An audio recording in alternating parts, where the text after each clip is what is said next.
Hi friends, के unique classes में आपका स्वागत है। आज हम वर्क पावर एनर्जी का यानी थर्ड क्लास लेके आए हैं। इससे पहले वाले क्लास में हमने वर्क यानी कार्य के बारे में पूरी डिटेल इन्फॉर्मेशन दिया है। उसके बाद हमने पावर के बारे में बताया। आज हम आज हम एनर्जी यानी ऊर्जा के बारे में देखिए। आज सबसे पहले हम एनर्जी क्या है उसके बारे में, फिर उसके बाद मैकेनिकल एनर्जी यानी kinetic energy and potential energy, उसके विथ एग्जाम्पल भी बात करेंगे। तो चलिए, आज हम जितना मेरा बोर्ड में है उसको हम सबसे पहले एक्सप्लेन करते हैं। देखिए, कह रहा है एनर्जी क्या है, पहले डिफिनीशन समझते हैं। एनर्जी मतलब हिंदी ऊर्जा कहते हैं। कार्य करने की क्षमता को उस वस्तु की ऊर्जा कहते हैं। यानी अगर कोई कार्य कर रहा है तो उसकी जितनी क्षमता होती है उसी को क्या कहते हैं, ऊर्जा कहते हैं। अब हिंदी में क्या है, it is the defined as the capacity and ability to do work. बहुत सिंपल है, यानी हमारा जितना कैपेसिटी है और काम करने की एबिलिटी है वही उसका क्या कहलाता है, एनर्जी यानी ऊर्जा कहलाता है। सिंपल। एक देखिए, स्केलर क्वांटिटी और वेक्टर क्वांटिटी यानी अदिश राशि और सदिश राशि। तो कैसा कैसा क्वांटिटी है, यानी स्केलर क्वांटिटी है जिसमें ओनली फॉर मैग्नीट्यूड की बात होती है। अगर यही रहता है वेक्टर क्वांटिटी तो उसमें डायरेक्शन और मैग्नीट्यूड दोनों की बात होती है। यहाँ क्या है, स्केलर क्वांटिटी ओनली फॉर क्या है, मैग्नीट्यूड है। सिंपल। अब देखिए इसका यूनिट क्या है, यूनिट में इसका जूल है और उसका एसआई यूनिट जूल है और सीजीएस यूनिट अर्ग है। 1 किलो जूल बराबर कितना होता है, 10 टू दी पावर 3 जूल होता है। अब देखिए इसका कभी कभी एग्जाम में इस टाइप की बात भी पूछ लेते हैं।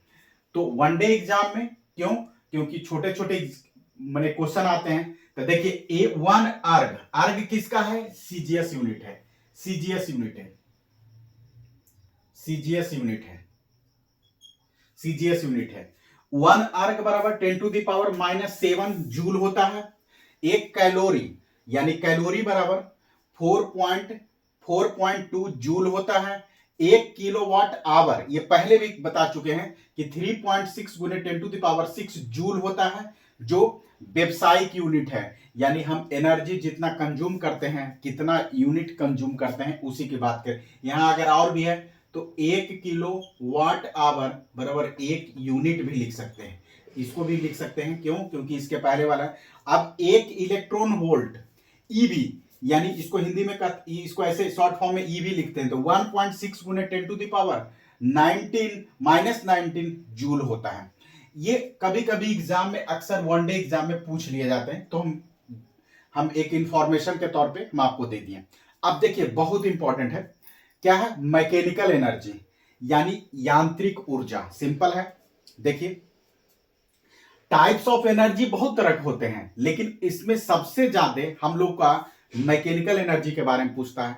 अब मैकेनिकल एनर्जी क्या है, it is the sum of the object motion. Object motion के मतलब कोई वस्तु मोशन में कर रहा है तो उस वहां कौन सा एनर्जी यूज होता है उसके बारे में बताएंगे। तो देखिए थोड़ा सा हम लिख दिए काइनेटिक एनर्जी, यानी short form K.E and stored position, यानी जिस जगह पर है तो उसको क्या लिखें, पोटेंशियल एनर्जी। यानी आप इसके बारे में भी क्या कहते हैं, potential that enable it to perform work, यानी जो जिसके कारण क्या करता है, कोई भी काम करता है यानी परफॉर्म करता है। तो सबसे पहले देखिए किसका सम है, मोशन का। मोशन मतलब क्या हुआ, काइनेटिक एनर्जी हुआ। और पोजीशन है तो किसका है, पोटेंशियल एनर्जी, यानी दोनों का सम है जो क्या करता है, enable to perform work. Simple. अब देखिए सबसे पहले हम किसकी बात करेंगे, काइनेटिक एनर्जी। बहुत सिंपल है। देखिए अगर आपको यह भी कह सकता है कि मैकेनिकल एनर्जी के अंतर्गत यानी यांत्रिक ऊर्जा के अंतर्गत में कौन कौन से एनर्जी आते हैं, तो kinetic energy plus potential energy होते हैं। तो बारी बारी से काइनेटिक एनर्जी क्या है, यानी गतिज ऊर्जा, वस्तु के गति के कारण उत्पन्न ऊर्जा। अगर कोई वस्तु है उसमें गति हो रहा है यानी मोशन में है, तब कौन सा ऊर्जा जनरेट होता है यानी एनर्जी जनरेट होता है, उसी को क्या कहते हैं, काइनेटिक एनर्जी। थोड़ा सा ध्यान रखिएगा कि 1/2 mv² क्या होता है, 1/2 mv²। सिंपल। अब देखिए, कभी कभी आपको काइनेटिक एनर्जी यानी गतिज ऊर्जा और संवेग में संबंध पूछेगा। तो अक्सर एग्जाम में इस टाइप के क्वेश्चन आते हैं। तो देखिए, काइनेटिक एनर्जी क्या होता है? काइनेटिक एनर्जी यानी शॉर्ट फॉर्म गतिज ऊर्जा बराबर क्या होता है, यानी हिंदी में गतिज ऊर्जा कहते हैं 1/2 mv²। अब देखिए, एक होता है, थोड़ा सा इसको हम मिटा रहे हैं और उसको थोड़ा हम ऊपर एक्सप्लेन करते हैं। देखिए,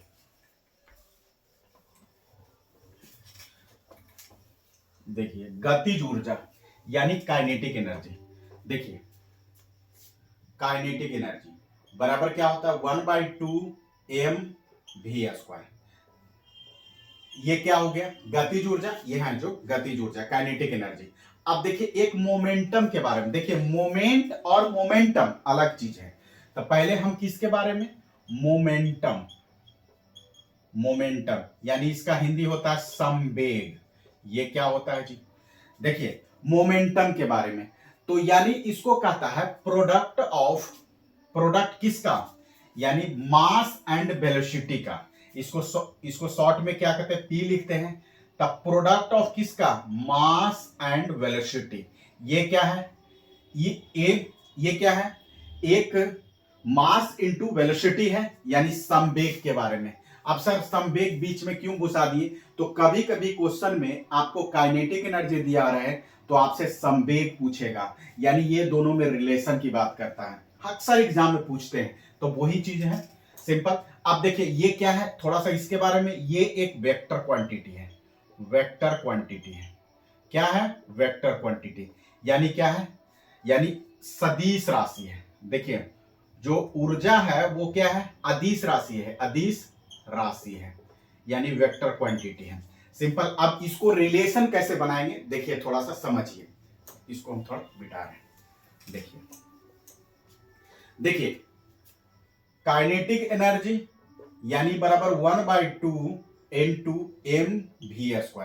अब देखिए, अगर हम कहें कि दोनों पट्टी m और m से मल्टीप्लाई, ऊपर या नीचे, अगर ऊपर जितना मल्टीप्लाई किए अगर वही क्वांटिटी नीचे मल्टीप्लाई कर दिए तो रिजल्ट पे कोई चेंज नहीं। जैसे कभी जितना किसी क्वांटिटी में, किसी क्वेश्चन में अगर जितना ऐड करते हैं आप वही सब्ट्रैक्ट करते हैं तो रिजल्ट पे कोई चेंज नहीं होता है। तो उसी प्रकार जितना हम मल्टीप्लाई किए उतना ही से हम डिवाइड कर दिए तो रिजल्ट पे चेंज नहीं होता। लेकिन हाँ, एक क्या हो जाता है, एक उसका रिजल्ट हमें मिल जाता है, जो कि अक्सर एग्जाम में यानी आपको क्वेश्चन में उसका सॉल्यूशन मिल जाता है। तो देखिए क्या है, 1/2 इंटू मास क्या है? 2 गो हो गया, यानी m² इंटू v² बटे m तो ये रहेगा ही रहेगा। अब देखिए इसको हम ऐसे भी लिख सकते हैं 1/2 इंटू mv के स्क्वायर भी लिख सकते हैं बटे m। अब देखिए mv बराबर कितना हो गया? यानी 1/2 इंटू p² बटे m, यानी काइनेटिक एनर्जी और किसका रिलेशन? मोमेंटम यानी संवेग का रिलेशन। काइनेटिक एनर्जी बराबर 1/2 p² बटे 2m होता है। क्या होता है? यानी गतिज ऊर्जा और संवेग के बीच में संबंध की बात कर रहा है। क्या कर रहा है? संबंध की बात कर रहा है। एक संबंध तो ये हो गया, और एक संबंध और भी है। क्या संबंध है भाई? कभी कभी ऐसा एग्जाम में दिया जाता है कि काइनेटिक एनर्जी बराबर क्या हो गया जी? 1/2 mv²। अब देखिए काइनेटिक एनर्जी बराबर कितना हो गया? 1/2 इंटू mv इंटू v, ऐसे भी लिख सकते हैं। अब देखिए mv क्या है? मोमेंटम है, यानी p इंटू v, यानी 1/2 pv होगा। अब देखिए कभी कभी एग्जाम में यानी काइनेटिक एनर्जी बराबर 1/2 pv इस टाइप का भी दिया हुआ रहता है। सिंपल। तो यानी काइनेटिक एनर्जी बराबर 1/2 p बराबर momentum into v velocity. Simple. तो दो रिलेशन है, दोनों को याद रखिएगा। काइनेटिक एनर्जी बराबर 1/2 p² बटे m, kinetic energy 1/2 pv। Simple. यहाँ p, यहाँ भी p और यहाँ भी p का मान कितना हुआ? यानी मोमेंटम हुआ, यानी संवेग हुआ। और यहाँ v बराबर कितना हुआ? वेलोसिटी हुआ। और m बराबर, यानी यहाँ जो रिलेशन आया उसका यही हुआ कि इसको लिख दीजिएगा कि गतिज ऊर्जा और संवेग के बीच में क्या है, संबंध है, ये दोनों, सिंपल।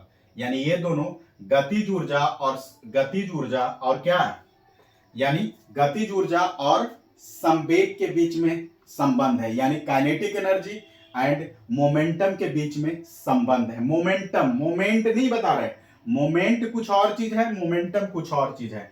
तो यानी हम सबसे पहले मोमेंटम की बात कर रहे हैं, मोमेंटम की बात कर रहे हैं।